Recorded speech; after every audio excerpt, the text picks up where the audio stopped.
All right, let's talk about a word you've probably heard a ton lately, especially in the news: tariff. It's almost always in the middle of some heated debate. But what is it really? In this explainer, we're going to break down this powerful economic tool and figure out how it works, who it helps, and yeah, who it hurts. So you hear about countries slapping tariffs on each other all the time, but that brings up a really basic question. When a government puts a tax on stuff coming into the country, who's actually footing the bill? Is it the foreign company, the government, or maybe it's someone a little closer to home? To answer that, we've got to start with the absolute basics. What exactly is a tariff? Look, at its heart, it's actually pretty simple. A tariff is just a tax, but it's a very specific kind of tax, one that a government charges on goods as they come across the border, into the country.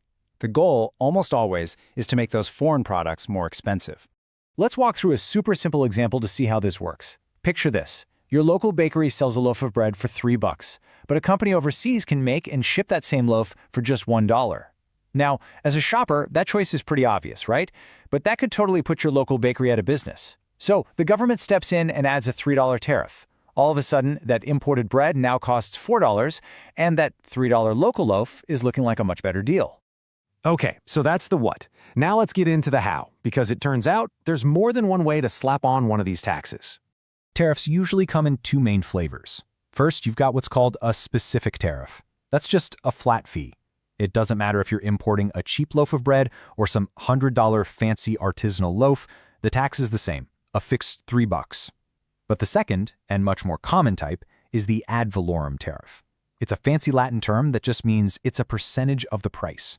So a 20% tariff on a $10 item is $2. But on a $100 item, that same tariff is $20. It scales up with the value of the good. So why do governments even use tariffs in the first place? Well, they're one of the most debated tools in all of economics for a simple reason.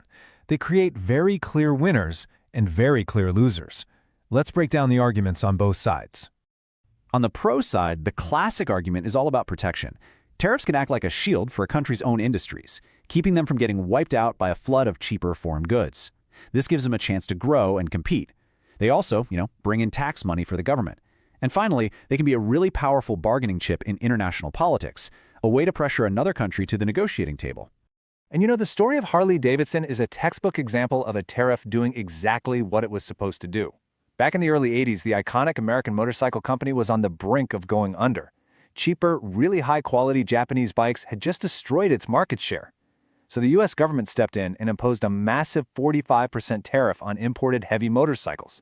That gave Harley the breathing room it desperately needed to retool its factories and seriously improve its quality. And get this, by 1987, the company was so confident it could compete again that it actually asked the government to remove the tariff.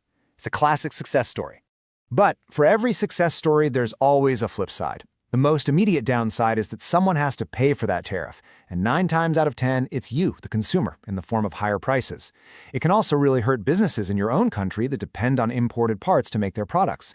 And fundamentally, tariffs can go against a core economic idea called comparative advantage, which is just the simple concept that we're all better off when countries specialize in what they do best and then trade with each other. Tariffs throw a wrench in that whole system. And, as we're about to see, they can do some serious damage to international relations. And this is where things can escalate, and fast. You see, no country likes being on the receiving end of tariffs. The natural, almost knee-jerk reaction is to hit back with tariffs of your own. We call these reciprocal tariffs. This can kick off a nasty back-and-forth cycle, where both sides just keep piling on more and more taxes. And that cycle of retaliation, that's what we call a trade war.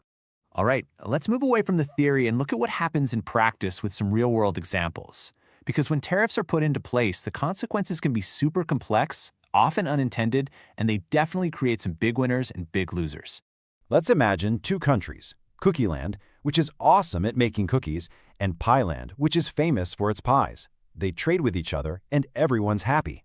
But then, Cookie Land decides to put a tariff on pies from Pie Land to protect its own pie makers. Well, Pie Land gets mad and hits back with a tariff on Cookie Land's cookies. So what happens? Pie lovers in Cookie Land and cookie lovers in Pie Land are now paying more. Businesses that use imported ingredients are hurting. And with less competition, some local producers might even get a little lazy and let their quality slip. In the end, pretty much everybody loses. Now that isn't just a hypothetical story. A perfect real-world example is the trade war between the US and China that really kicked into high gear back in 2018. The US imposed tariffs on a huge range of Chinese goods, and you guessed it, China immediately fired back with tariffs of its own. And the scale here, it was just massive. Between 2018 and 2020, these tariffs were applied to an estimated $350 billion worth of goods flowing between the two biggest economies on the planet. This was not a small dispute. This was a heavyweight brawl. And it had a very real human cost. One study from Moody's Analytics estimated that this trade war led to the loss of about 300,000 jobs in the U.S. alone, as businesses were slammed with higher costs and lost their markets overseas. So if the US and China were both feeling the pain, who actually won?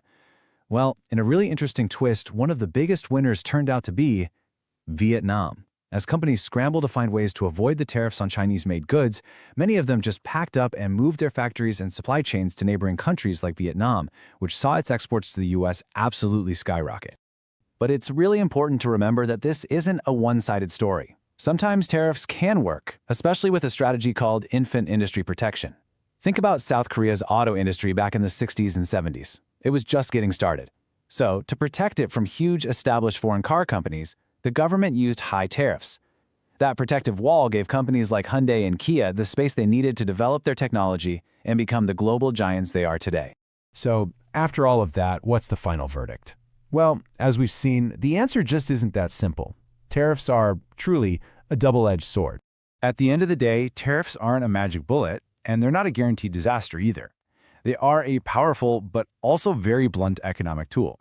Whether they succeed or fail really depends on the specific situation, the strategy behind them, how other countries react, and what the ultimate goal is. And that leaves us with the central question, doesn't it? A tariff might save jobs at a factory in one part of the country, but it could cause a family in another part of the country to pay more for everyday things. It's a direct trade-off between protecting producers and helping consumers. And deciding whether that trade-off is worth it, well, that's one of the toughest challenges in all of economics and politics.